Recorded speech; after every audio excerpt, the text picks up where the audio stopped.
the change that is going to happen to adopt the rapid development of technology is not coming from the technology, it's coming from the people. What can be done internally to further develop the skills of their students and then externally promote the skills of their graduates to the industry? Perhaps Pak Erick first. Satellites. You have we have the same problem. Suddenly we have a big Earth station. How can we operate? Podcast Nusantara adalah persembahan dari Nusantara Datacenter Academy yang memiliki visi untuk menumbuhkan talenta digital yang berkompeten di dalam industri data center. Alright then. So, coming back to Pak Erick, what are Nusantara Academy specific plans to help resolve the digital talent shortage issue? Surely a problem of this magnitude cannot be solved alone. How does Nusantara Academy collaborate with other stakeholders to collectively address this issue? Okay. I think first of all, it's worth mentioning that Nusantara Academy is not all about data center.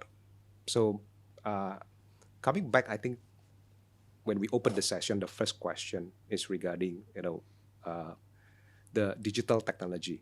So digital technology that is happening or is going to happen right now. Number one, cloud computing is already happening for so many years, but still we have shortage of talent. So that's why we have Cloud Computing Academy.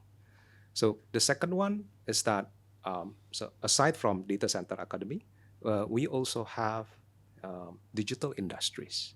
So digital industries are intended to help different industries who are preparing themselves to become digital industries. So the next one is digital banking. So more and more we see that the payment industry, the financial services industry, the banking industry are going digital. But all of them are saying the same thing. So talent is scarce. Creating talent is even more hard.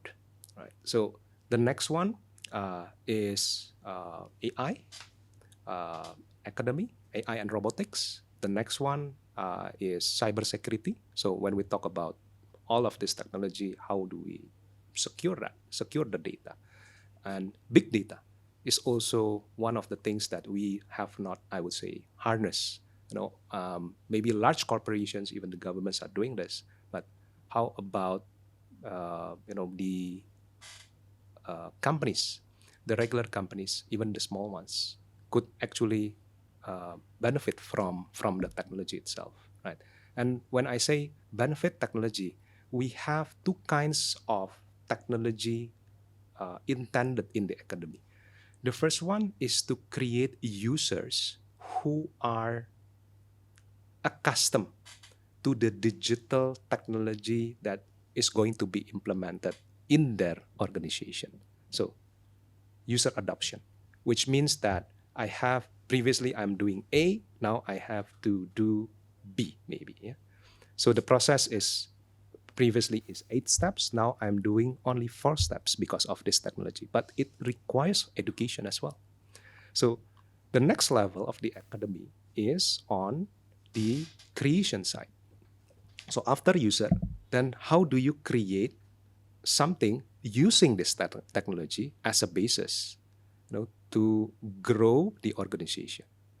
And then coming on the later part is how do we make sure that the people that are supporting the organizations are keep being developed in the process. So that's the intention of the academy itself. So coming back to the question, how should the academy is designed?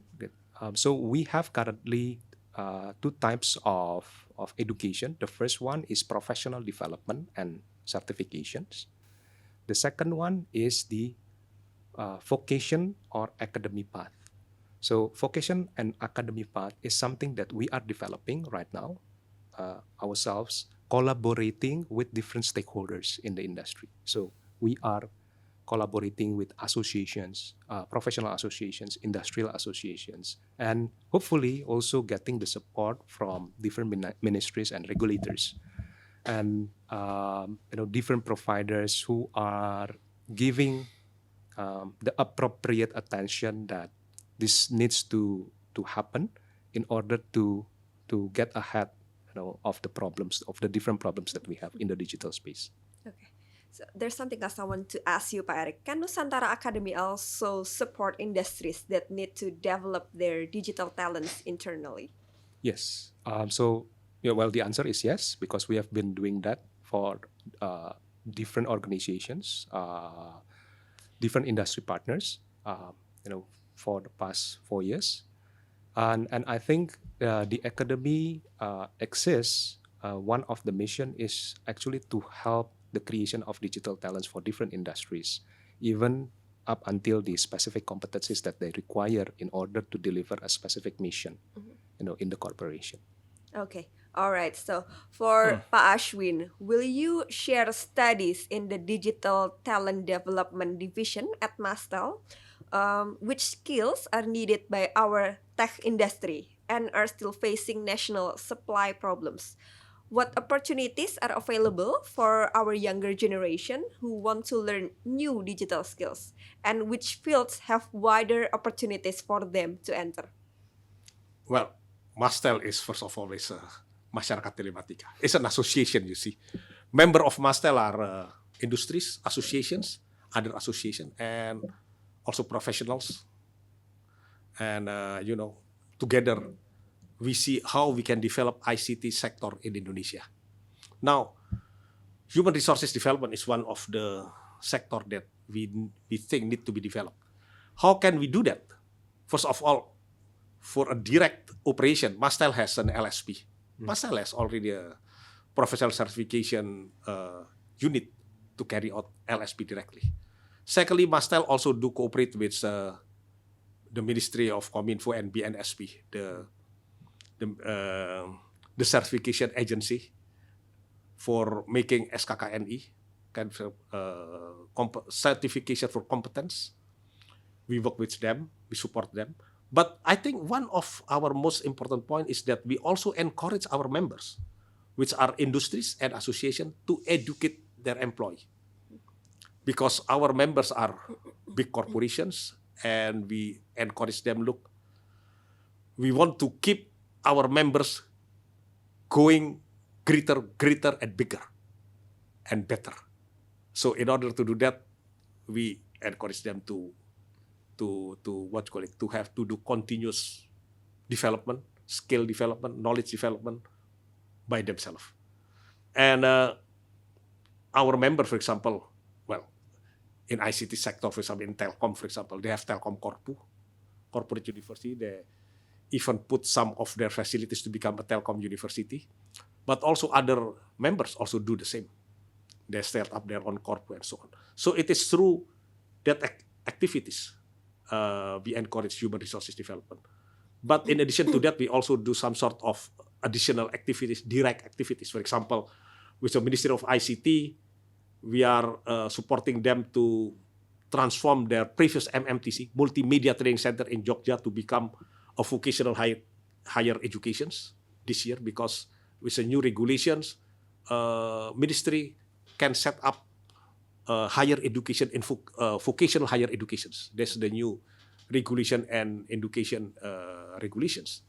Now, it is based on the new regulation that we also support the ministry to transform their previous multimedia training center into vocational higher educations. Okay. We also ask our members, professional member, to help us for the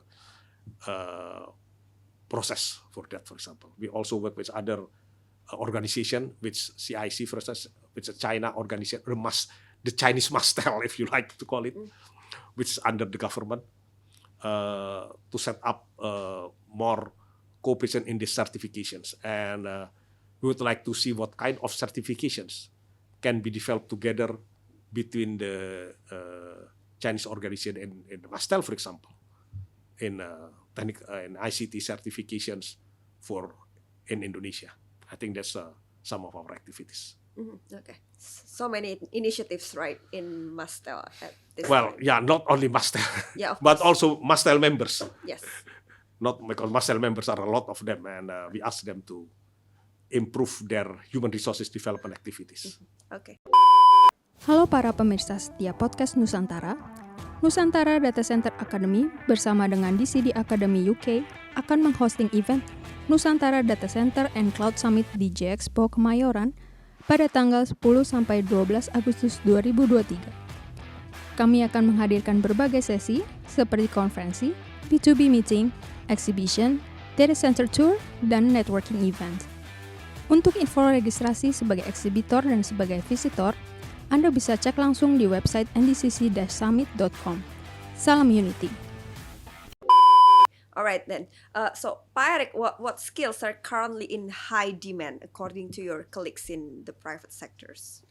Okay, I think if we talk about specific skills, I believe that specific skills can be developed, right? But so if we talk about vocational academy that we run, there are 3 specific skills or specific traits that we would like to see, and these 3 skills are something that we use as a filter base when the participants they wanted to get ahead in the academy, because the academy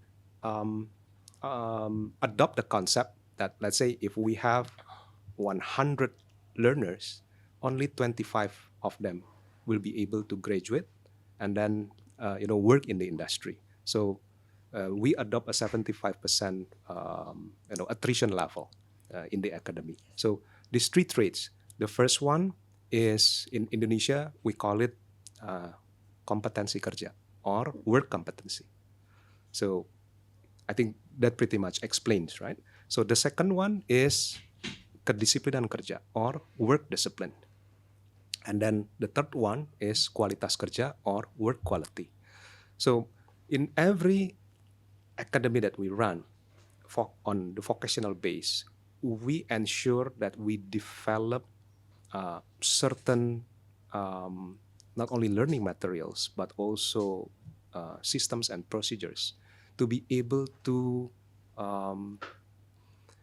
adopt the model whereby these 3 traits then come up to the service from each of the learners. And then this is something that we observe and then make it to a point that this is a report card, right? So I believe that any digital competency, technology, skills could be learned, whatever the background of the learners itself. But I think what we seek in the academy on the vocational basis are those 3 things.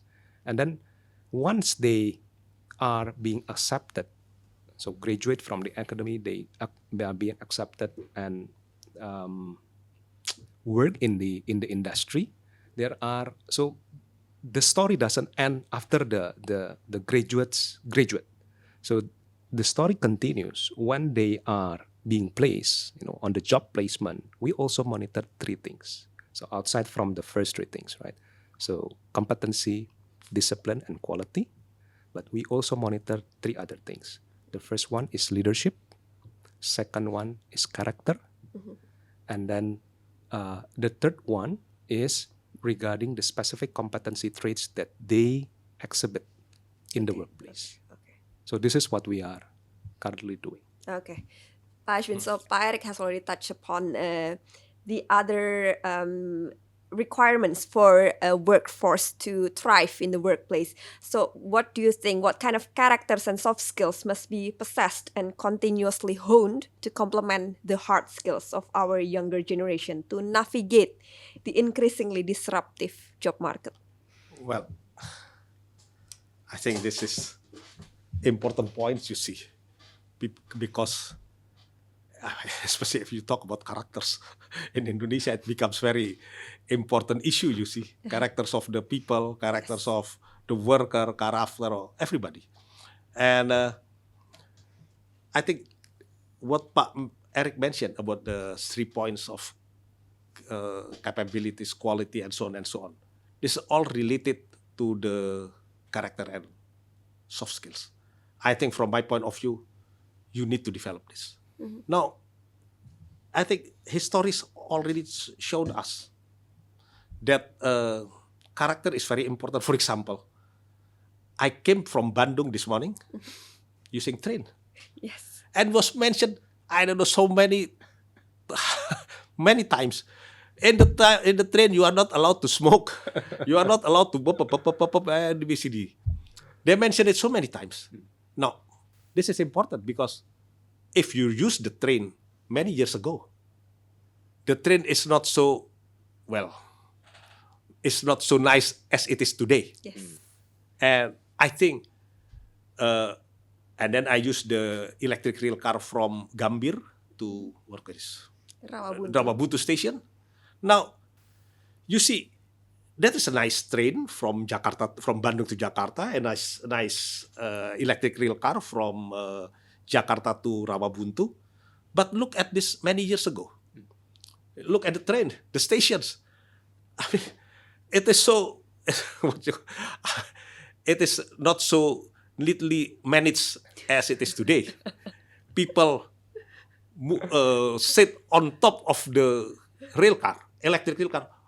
If it is not characters and what you call it, not characters and soft skills, what else you say? I mean, it is extremely illogical for you to sit on top of the train. Okay, what kind of characters you are? Are you some sort of Superman or Spider-Man or what? Sitting on top of the train. So, you see, this is the kind of character educations. Today, I've never seen someone sitting on top of the train. You know, I've never seen it. Why? Because now we have better characters. The people, the user has better characters. The management has better characters. Okay. Has better soft skills to manage, to tell the people, look, you are not allowed to sit on the train. It is difficult for you. It is dangerous for you. You are not allowed to smoke on the train because you destroy the happiness of your fellow passengers, you know. I mean, I don't smoke, so if somebody smoke on the train which is air conditions, well, I will not, my nose is not so happy. That is for sure. Of course. That's kind of things that I think is important. Character and soft skills. All right. Just, I mean, train is one example. And so I have so many other examples if you want. Okay. If we have 2 hours, I can give you 2 hours. Stories on it. Okay. Pak Erick, do you have something else to add about the characters and soft skills? I remember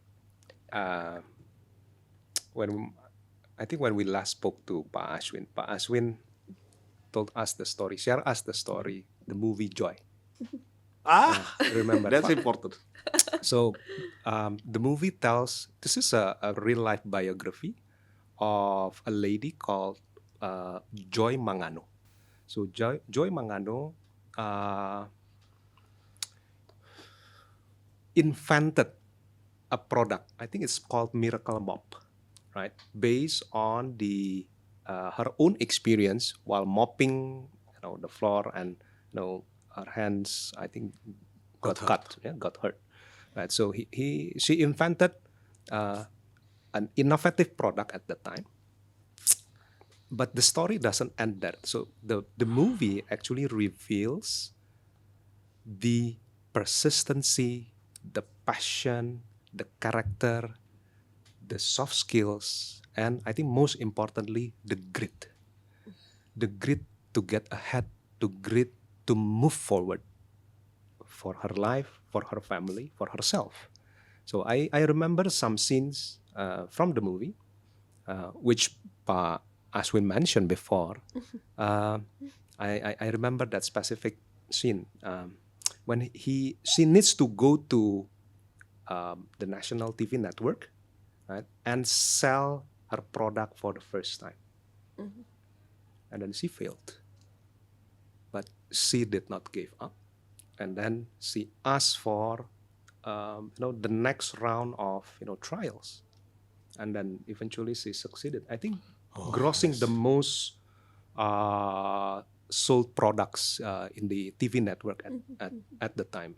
But the story doesn't end there, because then she has to overcome the issues, the challenges regarding product copies Yeah. at that time.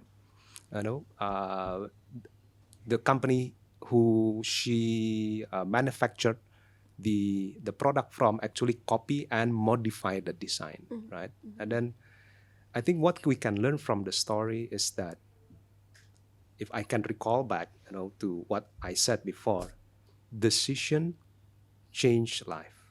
Decision make things happen. And then I guess Pak Ashwin could also share us a bit of his view regarding that particular movie, Pak, in terms of characters and soft skills from your own view. Well, in Indonesian word, short word for that, Mrs. Joy, Mrs. Joy, is one simple word: jangan menyerah, never give up. Never give up. No, this is important also. There's a song about jangan menyerah, of course, and my oldest daughter liked that very much, because when she was sick and she got leukemia at the time, she must go through leukemia treatment using chemotherapist. She was 21 years old or so, and she got bald because of the chemotherapist. And her point at that time that she always told me and all the family, never give up with this treatment, and she can survive the leukemia and until no work, married, and grew her son. Okay, that's it. So we should never give up. Okay. Thank you. All right then. Okay, so before we finish this podcast, I would love to have a concluding remarks from Pak Ashwin. Perhaps a simple message that can be delivered to the government, or perhaps our younger generations, and to our industry partners about how and why they should improve the quality of the digital talents in Indonesia. Well, Indonesia, one of the big countries in the world, and being a big country, we have to be able to look after this 270 million people, and to make sure that this country has a strong place in the world. And in this current ecosystem, we see the digital technology growing up very fast, and digital technology can use to improve the well-being of the people and so on, well-being of people, the industry, the technology, the education, and so on. So in this case, there is no reason as why we should not grow up the digital talents in Indonesia, because otherwise we do not want to be left behind by other countries in the world. Okay. That's it. Thank you, Pak Ashwin. Pak Erick, could you please share your concluding remarks with us? I think it's necessary for us to constantly remind ourselves that right now we are living in a VUCA world. Right? What is VUCA, Pak Erick? I think you might be the most appropriate person to be able to elaborate that. So VUCA, vulnerability, uncertainty, complexity. What is A? Ambiguity. Ambiguity. Okay. So as we constantly living in the VUCA world, number one, the leaders need to realize that the organization has to become adaptive. And then when they become adaptive, the supporting infrastructure should be the people, right? We are not talking about technology, we are not talking about machines and all that, but the people needs to be developed. So that's one. The second thing is when the people goes into the journey of the development, how do we make sure that the education that they receive is not only at school, right? As we talk about, skill first hiring, but how do they get developed along the journey, right? So it's a continuous process. And then the third one, I think Indonesia needs to get ahead, not only because we are one of the biggest economy in Asia or Southeast Asia, but in life, we need to realize that we are competing with the rest of citizens of the world. And Indonesia right now, I think we are always been positioned as quote unquote a market, from other countries. So I think the big question is, if let's say if we are the market right now, how do we survive in this market? Because we have to understand the market is not only Indonesia, but we are also competing with other regional markets.